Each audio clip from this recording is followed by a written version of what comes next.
Bugün bizim için hem sevinçli hem kederli gündür. Biz artık mektepte vidalaşırıq.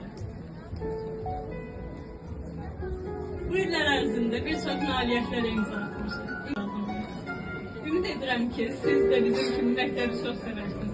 Dərslərinizi diqqətlə dinləyib, müəlliminizi hörmətlə yanaşırsınız.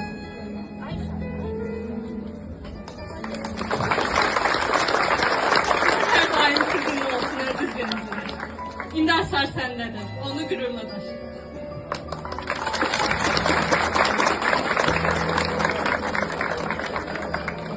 Ben bugün məktəbin en küçük şagirdlərindən biri kimi sizdən bilik açarını qəbul edirəm. Bu mənim üçün böyük bir məsuliyyətdir və birincilər ağzından bu əmanəti qoruyacağımı söz verirəm. Bütün 11-cilər təbrik edirəm. Yolunuz açıq olsun.